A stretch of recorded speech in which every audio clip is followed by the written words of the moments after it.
పాక్ ఉగ్రవాదులు కాశ్మీర్ పర్యాటకులను కాల్చి చంపడంపై భారత ప్రభుత్వం కఠిన చర్యలకు సిద్దమవుతోందని ప్రధాని నరేంద్ర మోడీ, హోంమంత్రి అమిత్ షా, రక్షణ మంత్రి రాజ్నాథ్ సింగ్ త్రివిధ దళాలతో అత్యున్నత స్థాయి సమావేశం వేసి కఠిన చర్యలకు తీసుకోనున్నదని BJP Kakinada parliament convener Rambala Venkateswararao పేర్కొన్నారు. కశ్మీర్లోని పహల్గాంలో అమాయక పర్యాటకులను బలి తీసుకున్న ఉగ్రదాడి దేశవ్యాప్తంగా ఆగ్రహాన్ని రేకెత్తిస్తోంది. దీనికి స్పందనగా కరపలో గురువారం సాయంత్రం బీజేపీ నాయకులు, కార్యకర్తలు, స్థానికులు కలిసి కొవ్వొత్తుల ర్యాలీ నిర్వహించి ఉగ్రవాదానికి తమ నిరసనను శక్తివంతంగా చాటారు. మండల బీజేపీ అధ్యక్షురాలు ఎర్రంనీడి పద్మావతి ఆధ్వర్యంలో జరిగిన ఈ ర్యాలీలో Kakinada parliament BJP convener Rambala Venkateswara Rao మాట్లాడుతూ ఉగ్రవాదాన్ని పెంచి పోషిస్తున్న పాకిస్తాన్పై తగిన చర్యలు తీసుకోవాలని నిర్ణయించారు. అభివృద్ధి పదంలో దూసుకుపోతున్న కాశ్మీర్లో అస్థిరత సృష్టించేందుకు పాకిస్తాన్ చేసిన ప్రయత్నాలను భారత్ తిప్పికొడుతుందని స్పష్టం చేశారు. ఉగ్రవాదాన్ని ఎదుర్కొనే సత్తా భారత్కు ఉందని కిసాన్ మోర్చా రాష్ట్ర కార్యదర్శి బొలిశెట్టి వెంకటరామకృష్ణం విశ్వాసం వ్యక్తం చేశారు.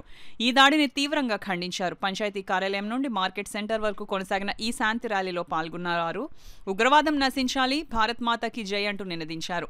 ఉగ్రవాదాన్ని ప్రోత్సహించే సంస్థలను రద్దు చేయాలని వారు డిమాండ్ చేశారు. ఈ కార్యక్రమంలో Kakinada rural assembly convener Pithani Leelavathi, Palipalli Lakshmanarao, Kadamurthy, Balla Sudhakar, Appanapalli Satyababu, Govindu, Erramneedi Nagashiva, P Venkatarayudu, D Veerababu, Battili Suresh, M Dhana, Vanam Nagababu, A Venkatesh, B Suresh తదితరులు పాల్గొన్నారు.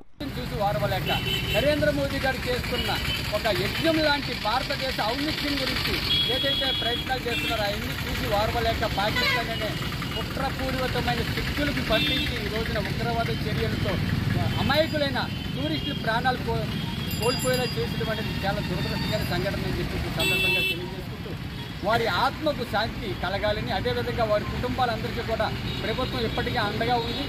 అదేవిధంగా ఎవరైతే క్షతగాతులు కూడా ఆదుకునే పరిస్థితి ప్రభుత్వం చర్యలు తీసుకుంటారు. కాబట్టి ప్రతి ఒక్కరూ ఈ సంఘటనలో ఎవరు కూడా వెనక్కి తిరిగేది లేదు. అవసరమైతే భారతదేశంలో ఉన్న ప్రతి ఒక్కరూ కూడా ఒక సైనికుల్లా తయారయ్యి ఈ రోజున పాకిస్తాన్ వెనకాడే పరిస్థితి లేదు. ప్రభుత్వం ఏ చర్య తీసుకున్నా కానీ పూర్తి స్థాయిలో ఈరోజు నరేంద్ర మోదీ గారికి అంతగా ప్రతి ఒక్క భారతీయుడు నిలబడతారని తెలియజేసుకుంటూ జై భారత్, జై జై భారత్, జై హింద్. పూర్తిగా వారి యొక్క కుటుంబాలకి అండగా ఉంటాం.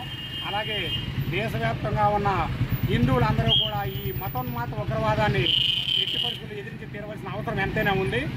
అలాగే నరేంద్ర మోడీ గారికి, అమిత్ షా గారి లాంటి లీడర్లకు అందరికీ కూడా మన అండగా ఉంటూ పార్టీలకు అతీతంగా అన్ని పార్టీలు కలిపి దేశం ఒక్కటై పోరాడవలసిన అవసరం ఎంతైనా ఉంది. పాకిస్తాన్ లాంటి మతోన్మాద దేశానికి మనందరం బుద్ధి చెప్పాల్సిన అవసరం ఎంతైనా ఉందని తెలియజేస్తున్నాం. అలాగే భారతీయ జనతా పార్టీ దేశం ప్రధానమైనదని, రెండోదే పార్టీ, మూడోదే వ్యక్తిగతం అని చెప్పి ఏనాడో మా పార్టీలో మొదటి నుంచి కూడా మా సిద్ధాంతం అదే. కాబట్టి దేశం కోసం అవసరమైతే మా పార్టీ అంతా కూడా ముందుండి నిలబడి మేమే ముందు యుద్ధంలో పాల్గొనడానికి సిద్ధంగా ఉన్నామని నరేంద్ర మోడీ గారు చెప్పడం జరిగింది. దేశానికి ఈరోజు అవసరం ఏదంటే మనందరం యూనిటీగా ఉండాలా, హిందువులందరూ ఏకమయ్యి ఒకే విధంగా ఉండి ఈ దేశంలో ఉన్న ఉగ్రవాదాన్ని ఎదుర్కోవాల్సిన అవసరం ఎంతైనా